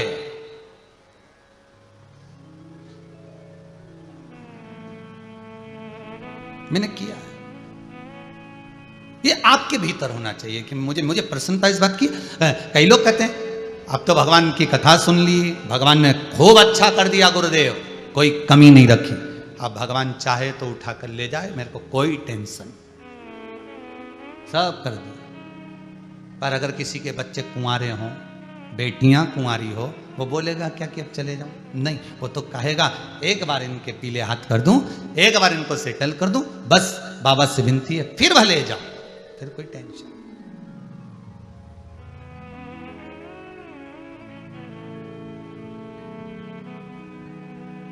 आज कोई एक आगरा से बच्चा आया हुआ था, लड़का, वो कह रहा था गुरुदेव कोरोना महामारी की दूसरी लहर में मैं भी चपेट में आ गया था, 75 या 80% फेफड़े बेकार हो गए थे। शायद कहीं बैठा होगा, अगर आया होगा तो कहीं ध्यान में होगा उसका। वो बैठा, वो खड़ा है, खड़े हो ना बाबू।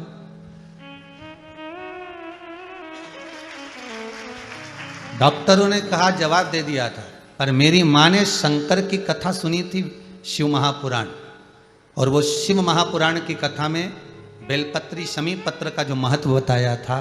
मैं तो हॉस्पिटल में था, कोई मिलने नहीं आ रहा था, सोच लिया था कि अब तो अंतिम बिंदु हो गया है, पर माता शमी पत्र और बेलपत्र के बल पर बचा कर लिया, इसलिए बाबा को प्रणाम कर रहे। बैठो बैठो, शिव कृपा ऐसी होती है, शंकर की दया ऐसी होती है, शिव करुणा सागर की करुणा ऐसी होती है।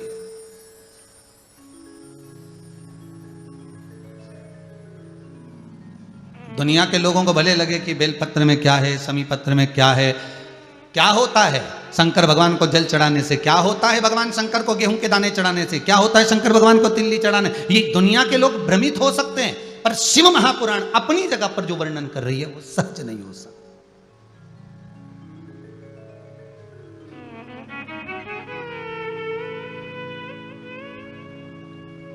वो सहज नहीं हो सकता। भगवान शिव, फिर निवेदन करूंगा, उसको दिया गया एक अन्न का दाना भी आपको कब प्राप्त होगा ये शंकर ही जान सकता है। एक बेलपत्र आप शिव को समर्पित कर दिए, भले आपने उठाई, धोई, फिर चढ़ा दी, चढ़ा दी तुमने धोकर, उसका फल कब प्राप्त होगा ये आपको नहीं मालूम पड़ेगा। वो बेलपत्र कब सामने आएगी, वो शमी पत्र कब सामने आएगा आपको ज्ञात नहीं होगा, पर सम्मुख में आएगा। मत बुरे कर्म कर बंदे वरना पछताएगा, भगवान की आंखों से तू बच नहीं पाएगा, तू बच नहीं पाएगा। अरे ओ अज्ञानी मत करना दानी। हम अपने पुण्य को अगर छिन्न रखना चाहते हैं, अपने पुण्य को अजर अमर रखना चाहते हैं, तो शिव भक्ति ही एक मूल है।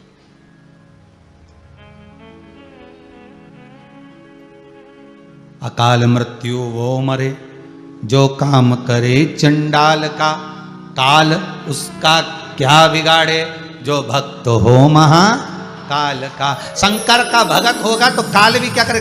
बात यहां अड़ी हुई है। तो केवल दोहा बोलने का नहीं है, इसको समझने का है कि शंकर का नाम लेने पर काल भी खड़ा रहता है। उसका कारण क्या है? क्योंकि इसका पुण्य क्षीण ही नहीं होता।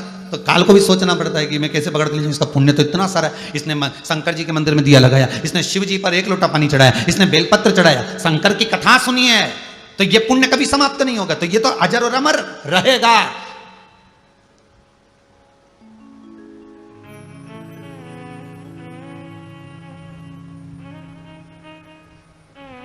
भागवत कथा में लिखा हुआ है, भागवत पुराण में स्पष्ट किया गया है कि भगवान कृष्ण के चरणारविंद में जरा नाम का व्याघ्र बाण छोड़ता है, भगवान को लग जाता है, भगवान गौलोक धाम चले जाते हैं। बोलो गए कि नहीं गए? राम कथा में आता है, श्री राम जी महाराज सरयू जी का अधिवास कर लेते हैं, जल में मग्न हो जाते हैं। गए कि नहीं गए? सीता जी पृथ्वी में चली जाती हैं। पर कभी किसी पुराण में तुमने पढ़ा कि शंकर जी गए?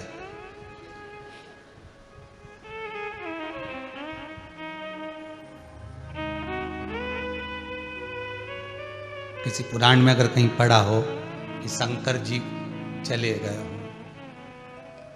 तो किसी ने एक बार ब्रह्मा जी से कहा क्यों ये राम जी गए, कृष्ण जी गए, दत्त जी का स्मरण कराया, इनका स्मरण कराया, उनका स्मरण कराया, सबके जाने की कथा है, शंकर जी के जाने की कथा है कि नहीं? ब्रह्मा जी बोले फालतू की बात करो मत, शंकर जी चले गए। शंकर है श्वास, श्वास शिव है। अगर शिव चला गया तो जितने घूम रहे हो नहीं, जितने सब निपटी जाओगा ये कई बीच में। शंकर जी जिस दिन गया उस दिन श्वास गई, शिव गया, फिर बचा क्या? शव। शंकर जाता ही नहीं है, शंकर तो यही रमता है, वो तो अजर अमर है, इसलिए अमर गुफा में बैठकर अमर कथा सुना देता है। अजर अमर है वो।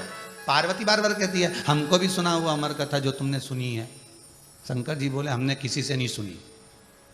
तो फिर शंकर जी बोले ये तो भीतर की कथा है, हमको तो सुनना है। शंकर भगवान ने कहा ठीक है, अगर सुनना है तो तुम्हें कोई मना नहीं है। ये त्रिशूल लो, ये डमरू लो, जाओ जरा जाके बजाओ। तो डमरू बजाने से क्या होगा? तो कि जितने लोग हैं सब भाग जाएंगे। त्रिशूल लेके क्यों जाओ? कि मान लो अगर कोई नहीं भागे तो त्रिशूल की डर दिखा के भगा देना, और कथा तुम सुन लेना, हम केवल तुम्हें सुनाएंगे। पार्वती जी ने पूछा ऐसा हमें क्या है कि तुम हमको ही अकेले को कथा सुनाओगे? भाई समझना भी तो पड़े। एक संत के पास जाते राजा जनक, कथा सुनने के लिए बैठते।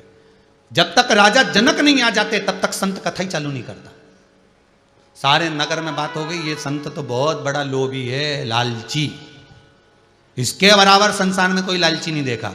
राजा आता है तभी कथा कहता है, नहीं तो इतने सारे लोग बैठे तो कथा चालू कर देना चाहिए समय पे।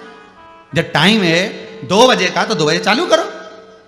महाराज देखा ये संत लालची है, राजा आएगा तभी ये चालू करेगा। अब संत के पास खबर पहुंच गई, संत की आंखों में जल नहीं भरा, उसने हृदय से परमात्मा को याद किया कि राजा जनक का थोड़ा सा प्रमाण दे देना। भगवान ने ऐसी कृपा करी, आज कथा चल रही थी, प्रवचन चल रहे थे संत के, और जनकपुरी में आग लग गई।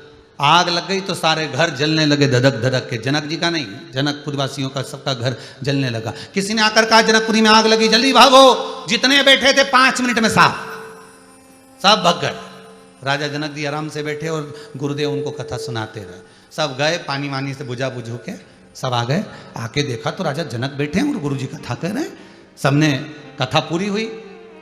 जनक जी से कहा जनक जी आप नहीं गए? महल जल रहा था।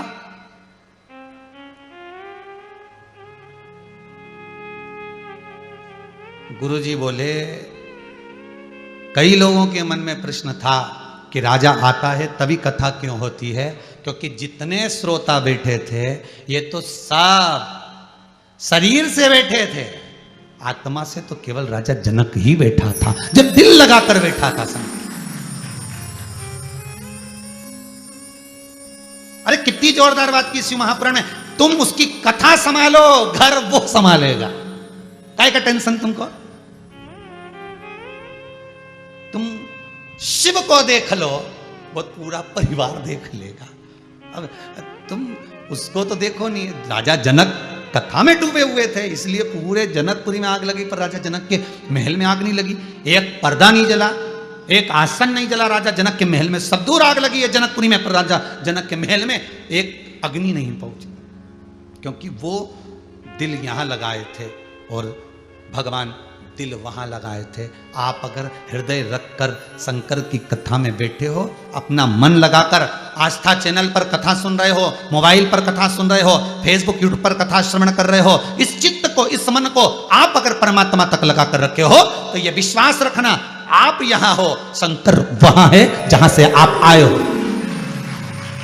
शिव वहां है, आप यहां हो, शंकर वहां है। तो पार्वती जी ने पूछा, आप डमरू दे दिए सबको भगाने के लिए, त्रिशूल दे दिए सबको भगाने के लिए, तो फिर ये बताओ कि हम अकेले को कथा क्यों सुना रहे हो? शंकर भगवान ने कहा, तुम्हें सुनाने का कारण ऐसा है कि हमको मालूम है तुम पूरी सुनने वाली तो हो नहीं।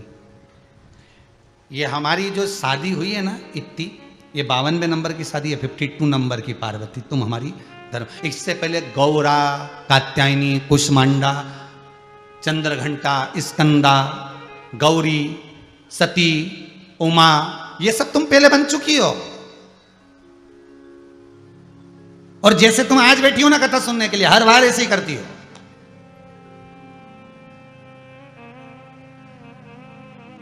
हर पूनम पे तू तैयार हो जाती है, आटा भी सेक लेती है, पंजेरी भी बना लेती है,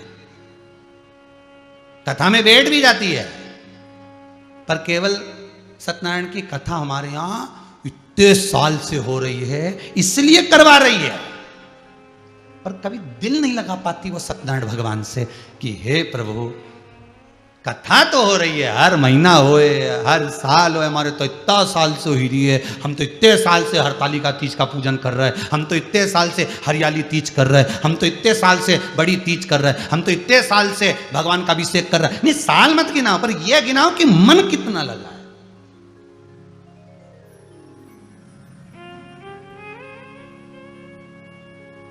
जब तुम्हारा मन नहीं हुआ, जब तुम्हारा चित्त वृत्ति एक आध बार ऐसी हो गई हो कि अब की बार मैं अभिषेक नहीं करूंगी, और तुम मंदिर में नहीं गई और अभिषेक नहीं करा तुमने, फिर कोई आ गया हो और आकर कह दिया हो, क्या बात है तुम मंदिर नहीं आ रहे हो, अभिषेक नहीं कर रहे हो, पूजन नहीं कर रहे हो, चलो, तो समझ लेना शंकर आज्ञा कर रहे हैं, भगवान बुला रहा है कि चल, बहुत दिन हो गए, मंदिर की ओर चल, चल शिव के अभिषेक में चल, चल शंकर की शरणागति में चल।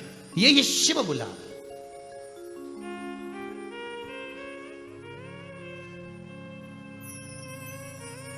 इस मन को उस परमात्मा से लगाइए। हे डमरूधर छलिया शंकर, हम भी तुमको दिल दे बैठे, गम पहले से कम तो न थे और एक मुसीबत ले, हृदय लगाओ शिव में। तुम कथा संभालो 2 बजे से 5 बजे तक, शिव महापुराण की कथा को तुम संभालो 3 घंटे, शंकर तुम्हारा घर संभाल लेगा, तुम्हें नहीं संभालेगा। तुम तो चिंता छोड़ दो,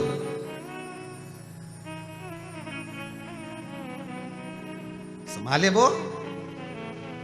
और एक टाइम पे तो एक ही काम होएगा ना, या तो घर संभालोगे या जम के बोलो कथा संभालोगे, या तो घर संभालोगे या कथा संभालोगे। अब कई लोग आते हैं, हमारे जॉब नहीं है, कोई कहे हमारा ये तबीयत खराब, कोई कहे हमारा बहुत तबीयत खराब, तो यहाँ कोई जादू टोना तो है नहीं कि महाराज जी ऐसी कुछ करेगा और छू कर देगा ना सबका।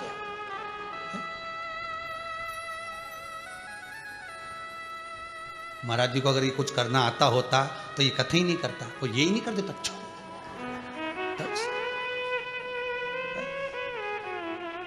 ऐसा बहुत सारा महाराज मिलेगा तुमको, हमारे पास बैठ जाओ, उन्हें हम यहाँ से हंडा निकाल देंगे।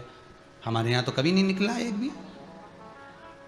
हमारे यहाँ तो नमक चौराहे पे देवी जी बैठे नवरात्रा में, मां लॉटरी चले नवरात्रे की, 10 रुपया का टिकट ले लो, अलमारी खुलेगी, 10 रुपए का टिकट, और इकट्ठा करते साल भर 10-10 रुपया कि 4 टिकट ले लेंगे, अब की बार तो गाड़ी या अलमारी या टीवी कुछ तो खुलेगी। हर बार 4 टिकट लाते। पूरी जिंदगी निकल गई, इतना साल हो गया, आज तक नहीं खुला, आज तक। भले गाड़ी नहीं खुली, टीवी नहीं खुली, अलमारी नहीं खुली, पर वो 10 रुपए माता रानी के चरणों में लगते रहे तो भाग्य तो खुल गया, ये पक्का। वे अपनी जगह, अब समझ में आया कि वो टीवी का तो नाम था, जगदम्बा को तो भाग्य खोल कर जाना था।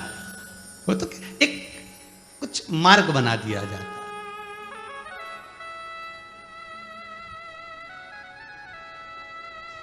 फिर वो ऐसा गेम भी आया, ऐसा रिंग रहता गोल, साबुन की बट्टी धर दी, पाउडर का डब्बा धर दिया और यूं फेंको नहीं तो अच्छा करा भी प्रयास, 2-3 बार फेंक के भी देखा ना, वो चले भी गए ना, वापिस उचक के इनंग आ गया, पर वह साबुन पे नहीं टिका। बड़ा टेंशन वाला।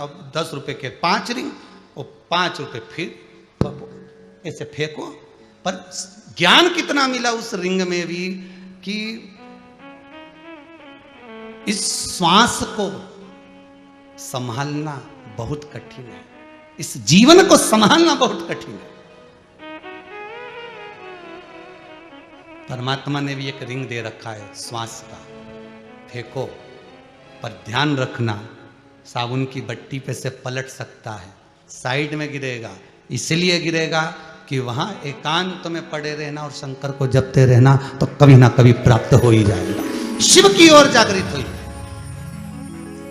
इस चित्तवृत्ति को जितना शंकर की ओर लेकर जाओगे उतना जीवन का एक आनंद पा जाओगे।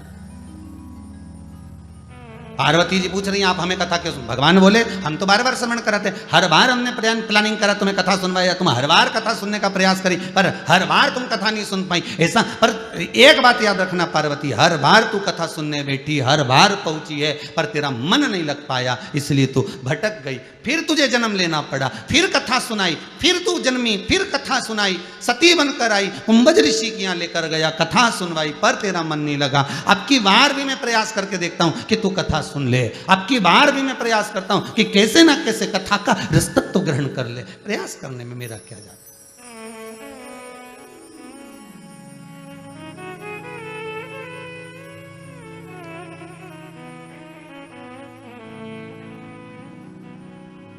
आप मुझे कथा क्यों सुनाना चाहते हो? पार्वती जी का शब्द था। शंकर जी कहते हैं जो जगत जननी होती है ना, जगत की माता जो होती है, घर की जो मां होती है ना, घर की जो बहू होती है ना, जो बालक को जन्म देने वाली होती है, वंश की वृद्धि करने वाली होती है, वो जगत की जो मां होती है, एक स्त्री, एक नारी। कई लोग पूछते हैं, प्रश्न आते हैं कई लोगों के कि कथाओं में जितनी रुचि पुरुषों की नहीं होती उससे ज्यादा रुचि माताओं की क्यों होती है? पंडाल में सबसे ज्यादा माताएं क्यों नजर आती हैं, पुरुष इसमें इतने नजर क्यों नहीं आते? उसका कारण यहां शिव महापुराण की कथा शंकर भगवान कहते हैं पार्वती तू पूछ रही है कि मुझे कथा क्यों सुना रहे हो? घर की जो जगत जननी है, घर की जो माँ है, घर की जो नारी है, घर की जो स्त्री है, घर की जो बहन है, बेटी है, घर की जो नारी है, उसके गर्भ में जो संतान आती है वो वंश बढ़ाती है। नारी के लिए कथा इसलिए मूल कही गई है, जब वो कथा सुनती है उसके हृदय में, जब शिव महापुराण, भागवत पुराण, राम कथा, गीता, देवी भागवत आदि, स्कंद पुराण, विष्णु पुराण, नर्मदा पुराण, लिंग पुराण, ये सब उसके हृदय में जब विराजमान हो जाते हैं, जब संतान जन्म लेती है तो जो कथा उसने सुन रखी रहती है उसका संस्कार उस बच्चे में आ जाता है और वो वंश आगे बढ़ता है तो संस्कारित कहलाता है, वो संस्कारवान।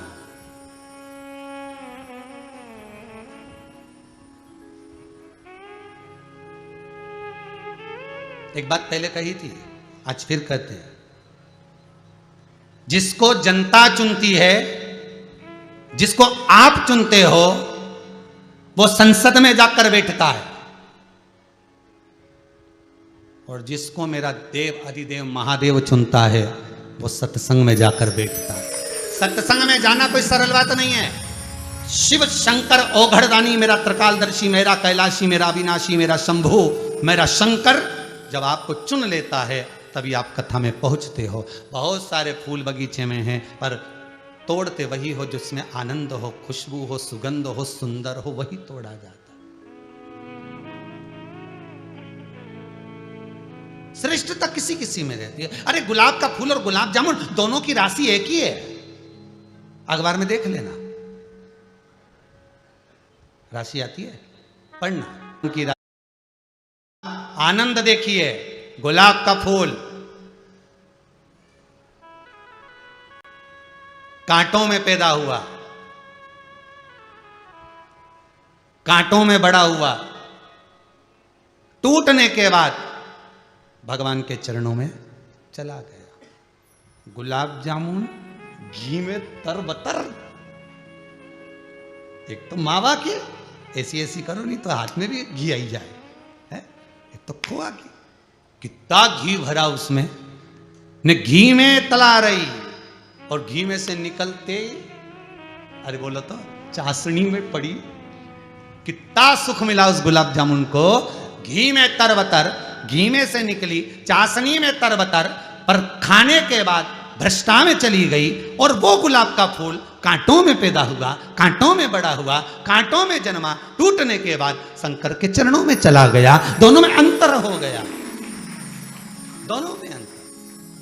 अभी दुनिया के कांटे आपको नजर आ रहे हैं। किसी ने अपशब्द कह दिया तो लगता है इनने कांटे दे दिया, इनने अपशब्द कह दिया, इसने ताने दे दिए, इसने बुरा कर दिया, इसने ऐसा कर दिया। ये कांटे जो तुम्हें नजर आ रहे हैं ना, ये गुलाब के फूल के कांटे। जब टूटोगे तो भगवान के पास ही जाओगे। और ज्यादा अगर दिख रहा है तुमको कि तुम तो घी में तरबतर, खूब जोरदार, तो ये तरबतरता एक दिन चाशनी में जाएगी, चाशनी में से निकली खाने में, खाने के बाद भ्रष्टा में, ये किसी काम की नहीं। तो भगवान से कहना सुख दे मना नहीं है, दुख दे मना नहीं है, पर निवेदन इतना है, अगर दुख के साथ में तू सुख देगा तो धीरे धीरे देना, कहीं अहंकार ना जाए। और सुख के साथ अगर दुख देना तो थोड़ा थोड़ा देना, कहीं मैं टूट ना जाऊं भीतर से। इतनी कृपा करना कि तू हाथ संभाल कर रखना, मैं तेरा हूं, तू मुझे गिरने मत देना।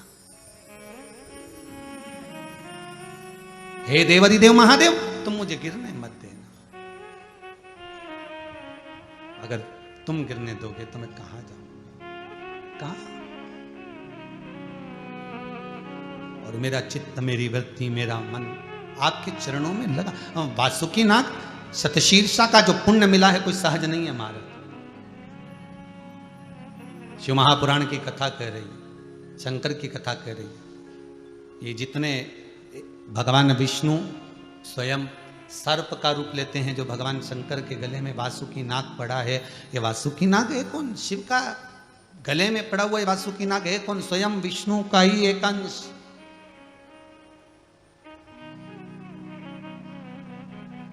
शेषनाग के रूप में जो है वो कौन है? भगवान विष्णु का ही एक अंश। नागलक्ष्मी के रूप में जो है वो कौन है?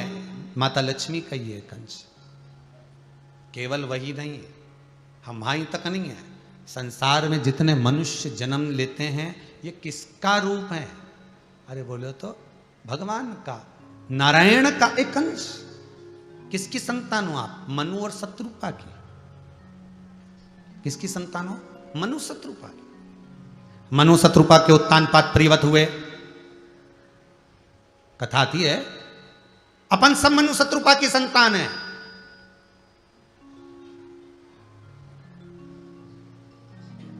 भगवान के यहां से कोई बटकर नहीं आया था। किराने की दुकान से एक ही आटे की बोरी आई थी। वो तो अपन थे जिन्होंने, किसी ने पूड़ी बना ली, किसी ने पराठा बना लिया, किसी ने रोटी बना ली और किसी ने पिज्जा बना लिया। एक ही बोरी का आटा है, सब एक ही बोरी का। कोई लोई मोटी हो गई, कोई लोई चपटी हो गई आटे की। भगवान जब बना रहा था ना तो लक्ष्मी जी आटा उसन रही थी। अपन सब एक ही आटे की लोइयां हैं।